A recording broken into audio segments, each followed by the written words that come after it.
Good morning, folks. Thanks for joining me this morning. Let's jump right in because I got a lot to share with you this morning. You know, this week's series, our calls, it won't be for everybody, okay? So some of you will drop off here pretty quickly, and that's fine. Hopefully I'll do something again in the future for you. This series this week is for the action takers. You know, everybody's going to respond to crises in their own way, and it's fine, and I want to respect that. You're each mature adult individuals. You can make the decisions you feel like are best for you, and some of you are going to respond to today's environment much differently than others. Some of you, albeit a very small minority, are going to be the action takers, and you're going to know that there's risk in life. You're going to minimize the risk with certain safety precautions, and then you're going to take action. And while others around you, your competitors, are going to get overwhelmed with the drama and not be able to respond. But that's their choice. Everybody gets to live their life the way they choose it to be.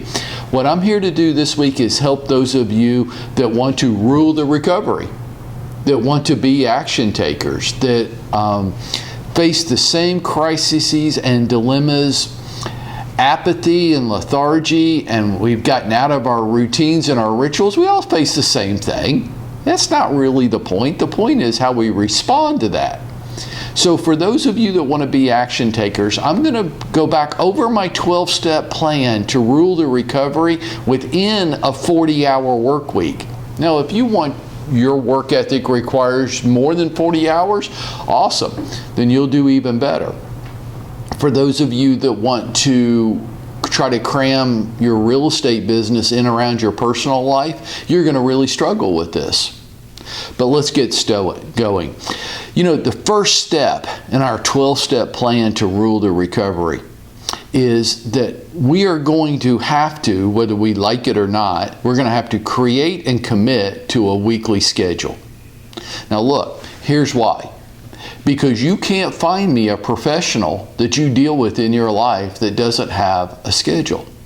Can you imagine if you just popped into your dentist office today? Well, I had a free hour.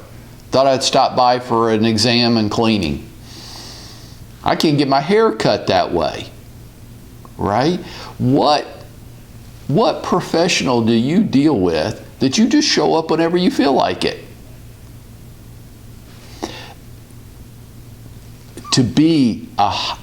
To rule the recovery, we're going to have to create and commit to a weekly schedule. Now, here's some key things about your weekly schedule. I want it to include all waking hours. Now, you know, I have my opinions. My opinions sometimes are based on my experience, and my experience has been, I don't know, there probably is one out there, but I don't know a high-income, highly successful business person that doesn't start their day early. Why? Because it allows them to get out in front of the day. But I guess I don't really care. Do it whatever way works best for you.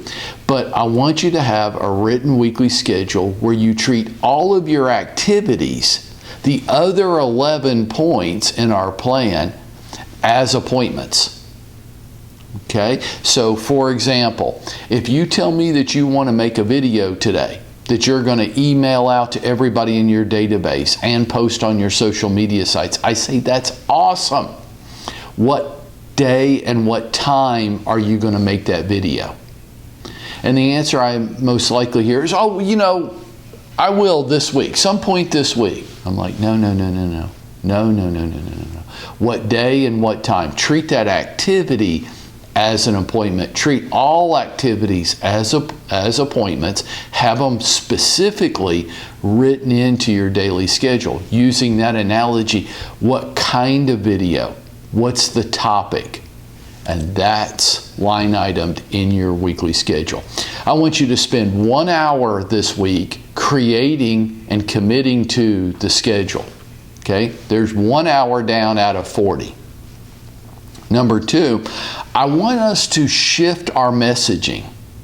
Okay? And I want you to commit an hour this week to planning so that you're on purpose, how you're going to shift that message. Here's my suggestion to you.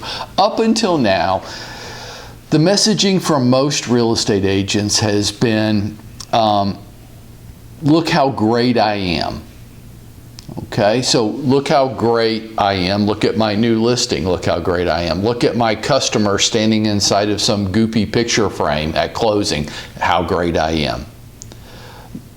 Look at me making a video sitting in my car. How great I am. Most of it is, the attention is very focused on us and trying to get people to believe how credible we are. And that messaging has to shift. And I want it to shift. My recommendation is that it shifts to, here's how I'm doing this and helping people be safe in the process. So yes, look at my new listing, but here's the safety protocols that we're taking so that you can view this property safely. And I'm keeping my homeowner safe in the process. Here's a picture at my closing, but not. The old message is, oh, it was so great to work with this wonderful couple in buying their first home. Now your messaging shifts to, here's how I was able to help this wonderful couple navigate the home buying process during a pandemic. Here's how we did it safely. Here are the protocols that we took.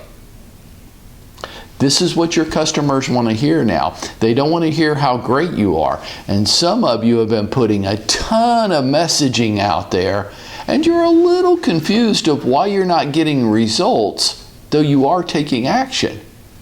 Well, because your message sucks. That's why. Your message isn't speaking to what the consumer is, what they're concerned about, what their big, hairy, audacious question is. This is not what I'm worried about, how great of a real estate agent you are. What I'm worried about is how I do this and keep my family safe in the process. Speak to what I'm worried about, not not about you. Okay? So the number 2 in our 12-step plan is to shift our messaging into a, here's how I'm doing it tone. Okay? Number 3, I want you to spend 30 minutes each day building your database, because your database will be the most valuable thing that you own. As a matter of fact, much of your impactful marketing simply can't be done if you don't have a robust database built. Either you don't have enough people to get a return on your investment, or the data on the people in there isn't robust and accurate enough. Your database can go to work for you every day. For those of you that have fantasies about one day selling your real estate business, I am not going to buy your real estate business if you don't have a robust database. Now, if you do, and you can show me all the interactions you've had with these people over an extended period of time in an organized, effective manner, now I'm paying attention. But if you just have stuff in your phone and all over the place and you can't document your contact pattern to me, I'm not buying your business. Your business is too reliant on you. When you go away, there's nothing there. So I want you to spend 30 minutes each day working on your database. So that's 2.5 hours a week. So for this week, I want you to spend 1 hour, preferably right now this morning, creating and committing to a weekly schedule that includes all activities, treating all activities as appointments. Then I want you to spend an hour thinking about crafting your message and how you're going to shift it from a very you-focused message to a how message. And then I want you to spend 2.5 hours this week, 30 minutes each day, building that database. And as we continue that out, please do not sit down with the intent of spending all day working on your database. You won't do it, and there's other stuff that needs to get done today. So this will be the power of time as we build this out over the next 12 months. And then I want you to dial in with me tomorrow and each morning this week as we continue to lay out our 12-step plan. For right now, create and commit to a weekly schedule, shift your message to a how mentality, and start working on that database. And that's how we'll go out there and we'll make it happen for ourselves today.